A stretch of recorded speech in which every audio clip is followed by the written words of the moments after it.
Threat আর offer যদি কথাবার্তা বলি, তোমার কাছে এই দুটোর মধ্যে এসছে কিছু?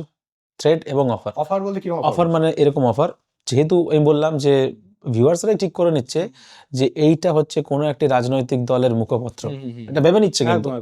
তাহলে অন্যান্য দলরাও কি তোমাকে অ্যাপ্রোচ করেছে আমার নিয়েও কার্টুন করো, তাহলে আমি কিছু টাকা দেবো? না, আজ অব্দি আসেনি। থ্রেট, হ্যাঁ এটা তুমি খুব খারাপ করলে, কোথায় আছে তোমাকে খুঁজে বের করে তোমাকে পেটাবো। না, থ্রেট প্রচুর পেয়েছি, পেজের ইনবক্সে কমেন্টে প্রচুর থ্রেট পেয়েছি। মানে সে থ্রেট মানে নোংরা ধরনের থ্রেট একেবারে। কিন্তু আমি একটা সময় অবধি সেগুলো প্রচণ্ডভাবে রিঅ্যাক্ট করতাম, কিন্তু তারপরে বুঝলাম যে এগুলো রিঅ্যাক্ট করে কোনো লাভ নেই, কারণ এর পেছনে যদি সময় নষ্ট করি তাহলে আমি আমার মানে শিল্পচর্চা নিয়ে থাকতে পারবো না, এটা হচ্ছে ব্যাপার।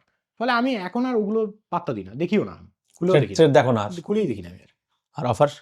অফার আসেনি আজ পর্যন্ত, সত্যিকারের কোনো অফার আসেনি। এই যে ধরো এখন ভিডিওটা হলো, এবার এতে বুঝে গেল যে না না, শুভম তো একদম ইন্ডিভিজুয়াল পার্সন আছে।